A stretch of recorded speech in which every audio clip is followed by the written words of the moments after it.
Hello YouTube, and welcome to the DBTGamer Show, episode 205. Now, over the years, I've played a lot of my Nintendo 64. I love this console as a child, and I still love it today as an adult. Now, one thing I always found disappointing about the console was the lack of RPGs. Most developers didn't develop RPGs for this system for a number of reasons. The main reason was the system uses cartridges, which means there's not much space compared to the Sony PlayStation with its CD technology at the time. There are RPGs on the console. I'm just going to list a few here. There's Paper Mario, which is absolutely fantastic, which is by far the best RPG on the console. There's Holy Magical Century. For you Americans out there who have no idea what Holy Magical Century is, it's our version of Quest 64. And I've never played Quest 64 or Holy Magical Century, whatever you prefer to call it. But from what I've seen on the internet, it looks pretty dull and easy to exploit and terrible. So I don't think I'll ever bother picking that up. But a few months back, I was at a games competition in Leeds called Press Start at a local bar. And there was a big stall with retro games. And I looked through them all, and I found an absolute, almost perfect copy of the game I'm going to talk about today. Hybid Heven. This is an action RPG for the Nintendo 64, and I managed to find it in mint condition for £20. And it is a pretty good game. So, let's get on to this review. Now, the story for Hybid Heven, it's pretty good. And there's also a rumour going around the internet that it's probable that Hideo Kojima actually wrote the story for this game and went uncredited. And as I played through the game, when I got to chapter 4, the game's tone changed slightly. All the regular enemies that are usually hybrids between like humans and different animals suddenly started being robots, which looked rather humanoid in their appearance. And there were also some slightly bigger robots which looked like either a smaller version of Metal Gear's or Ed 209 from the old RoboCop movie. No, not the shitty one that we got recently.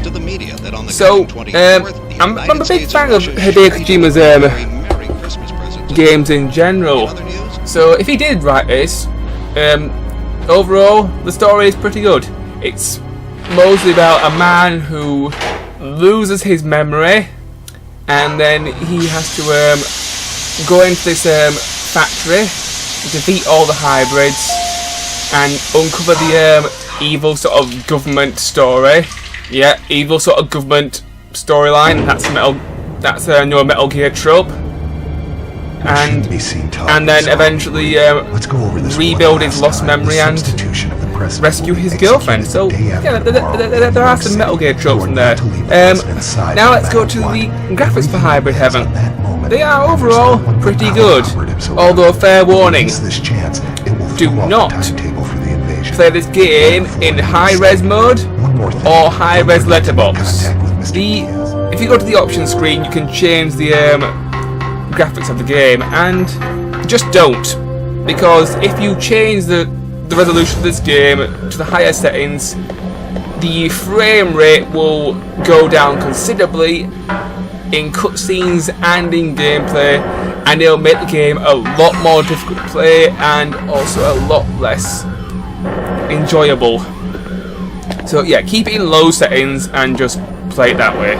Okay, next let's go to controls. Controls for Hybid Heven, overall they're pretty good.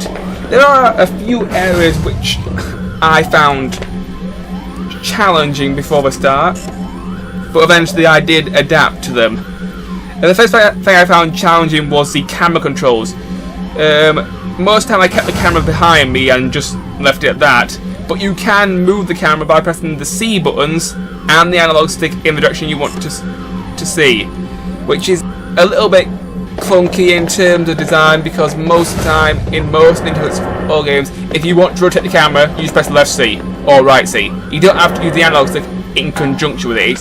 It makes it needlessly difficult, and it requires two hands. It's just not great. So camera controls in this game could have been better.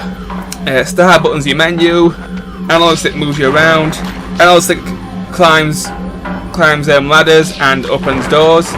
Small thing about climbing ladders and opening doors, you have to make sure your character is in the exact spot, else he will not grab the ladder and climb up it or climb down it. So that can be a little bit annoying to get used to at the start, but once you find that sweet spot, everything's awesome. Jumping, this is one of the things that works weird in Hybid Heaven. You have 3 types of jump. You have regular jump, but it's actually jump up in a straight line. Not much height, but it can get you up to some places and help you with platforming. To be honest, there's not much platforming in Hybid Heaven, and I'm thankful for that, because the jumping controls are challenging, but eventually you will get used to them, hopefully. And then we have jumping while moving. Jumping while moving, it really depends on how much of a run-up you have. If you have a really long run-up, you can jump pretty far, and it's usually good. But yeah, it can be a little bit difficult to master. And then there's jumping and then just barely making and hanging on with the tips of your fingers. Yeah, this happened to me a lot. Most of the jumps that I made, I ended up hanging on by my fingers and just pulling myself up. To pull yourself up once you're hanging, press the A button. For the love of God, do not accidentally press Z like I once did, and you'll fall to your death, and you probably have to go back to the last save point, which is not fun. But overall, the controls are pretty good. Just that jumping and the camera can be somewhat wonky at times. You can also crawl in the game. This isn't used very much, but it's there. And you also have a little blaster which you can use to shoot enemies. There's even a boss in Chapter 4. It's one of the Metal Gears. And you have to shoot with this little blaster until it dies. It takes forever, but eventually it will die. All you do is press R and A, or Z and A, and then use the analog stick to correct your shot if you need to. And there's also some auto aim as well. Next, let's go on to the music for the game. The music for the game, overall, it's pretty good. It's very techno, and I like techno. Next, let's go to the gameplay of Hybid Heven. Hybid Heven is a rather linear game. I prefer my RPGs to be a bit more open world, like I suppose the older Final Fantasies, so you can explore a bit more. But when it comes to the Nintendo 64 and you're trying to create a big open world, it doesn't always work. There are alternative paths in the huge factory which the game is based in, and if you go down these alternative paths, you can find loot, and also you can find different hybrids to beat up. And most of the time, if you explore these alternative paths, you will be rewarded. And I do recommend that you explore every alternative path that you can in this game, because towards the end of the game, I found a particularly difficult boss, which would not be affected by any of my melee attacks. You know, kicking, punching, grabs, counters, all completely worthless. So eventually, I just decided to use the gun weapons, and that was my key to victory. And then in its second form, I can kick and punch the shit out if I so do pleased. So yeah, overall gameplay is pretty good, although I wish it was somewhat less linear. Ghost game. The Ghost game is the story. I enjoyed the story. Cutscenes. The cutscenes in this game are also pretty good. When you first put the cartridge in the Nintendo 64 and turn on the power, you're greeted with a cutscene which actually has voice acting.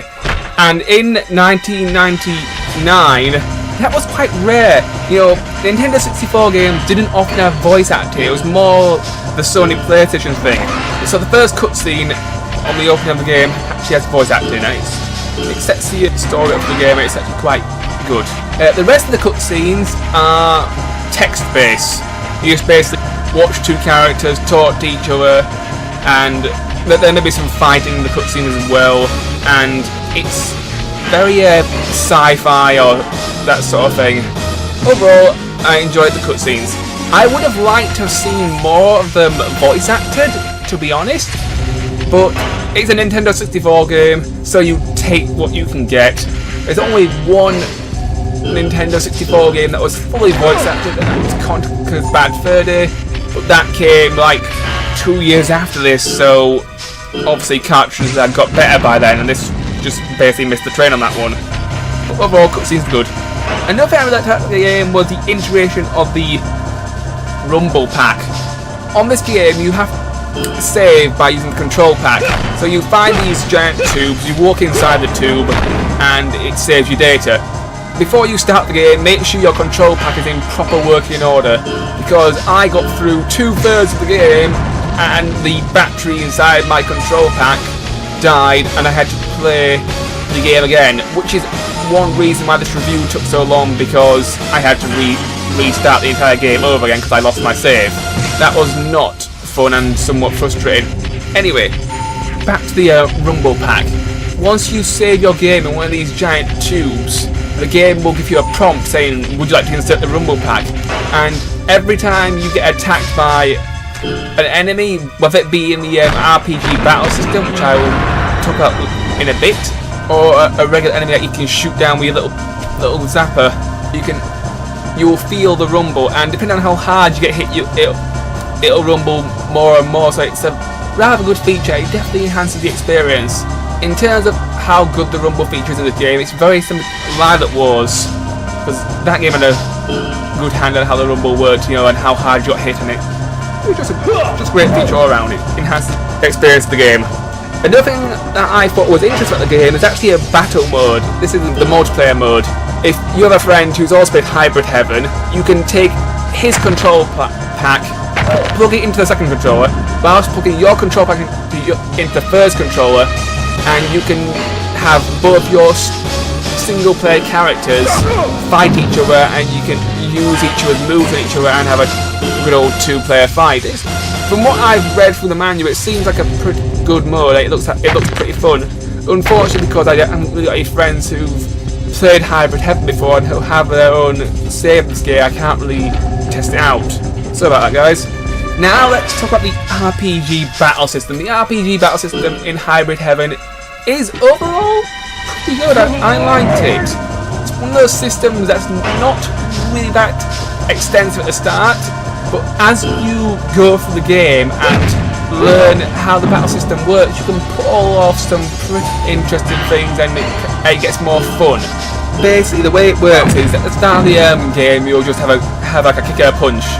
One of the major tips for Hybid Heven is at the beginning of the game, get into the habit of using both kick and punching on enemies, because you don't want to build your character so he's focused on just kicks or just punching. You need to have a good rounded set, and eventually once you level up, you will get combos.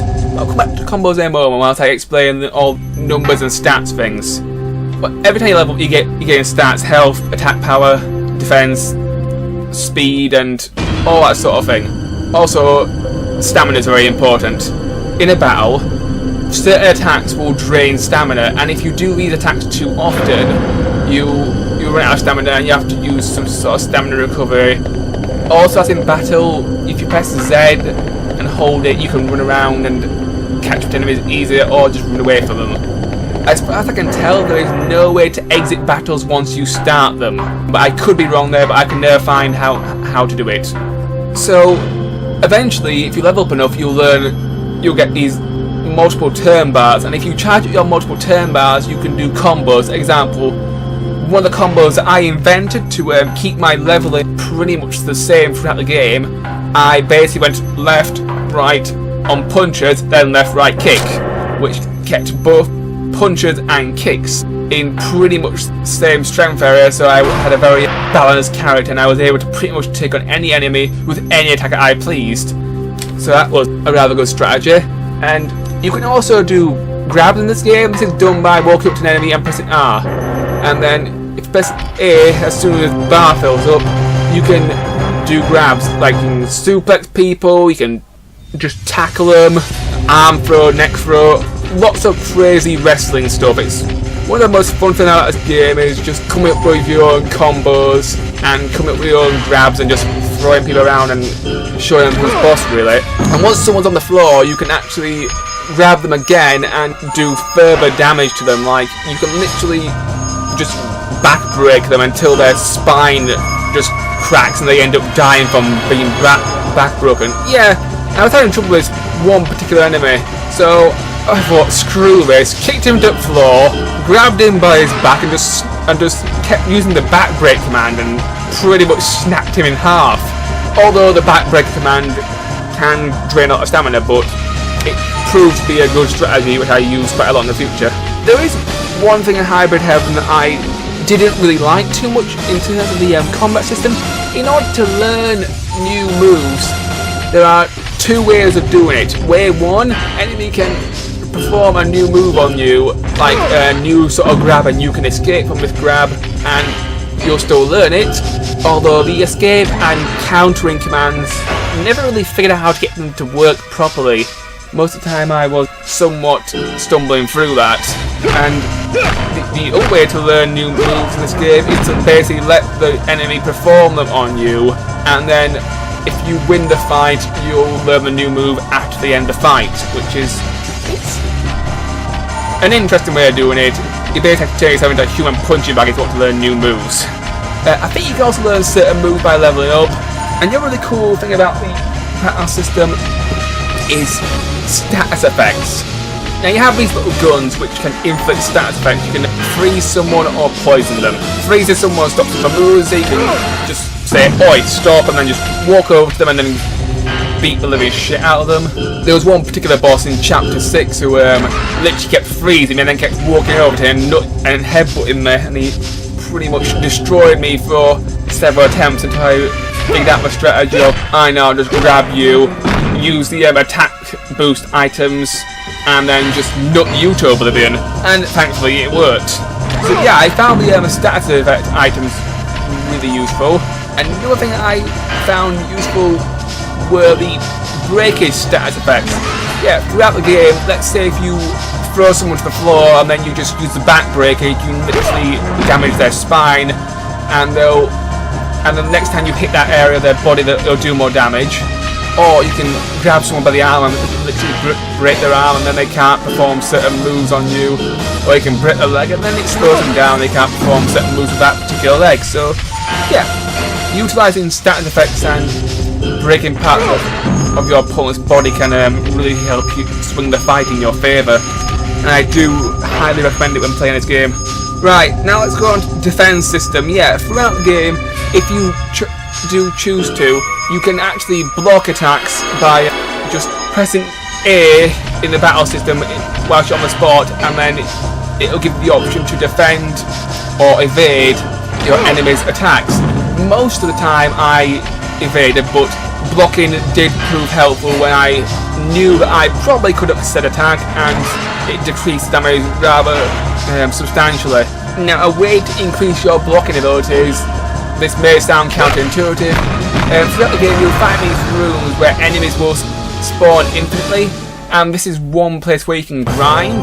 Basically, if you attack these enemies several times and you let them attack you several times, you'll earn more levels, and you'll also earn more strength for your arms and legs. And if you let them hit your arms and legs, those will earn more defense so that you can take more hits. So that's how the blocking works. I never really figured out how the counter system worked, which is a shame because I really would like to use it more. The last thing I liked about Hybid Heaven were all the different hybrids.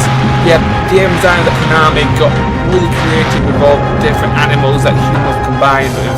For example, you had these weird alien looking things, a human combined with a tortoise, which is a really slow person. You can literally just grab them and throw them into oblivion if you want. That's a trick I learned to exploit on an enemy. Overall, I liked the enemy design. Right, that's all the good stuff done. Now I'm going to go on to my complaints. Now that I've shown all the footage of the game, let's go on to my complaints about Hybid Heaven. My complaints are as follows. Complaint number 1. The game has some resolution problems. Hybid Heaven did try and use every aspect of the Nintendo 64 as well as possible, but personally I feel it failed in one area. The game does allow the option to use the Nintendo 64's expansion pack. It's designed to increase the Nintendo 64's RAM and increase the Nintendo 64's capabilities so it can have high quality graphics and unlock more multiplayer modes and better frame rate and all that sort of stuff.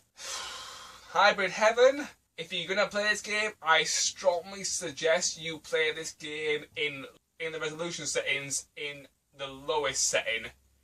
Do not bother with high resolution or high resolution letterbox. Why? Because the frame rate's terrible and it's pretty much unplayable when the expansion pack is in use. So ignore the resolution settings where you turn the thing on and just leave it in its default setting, which is low.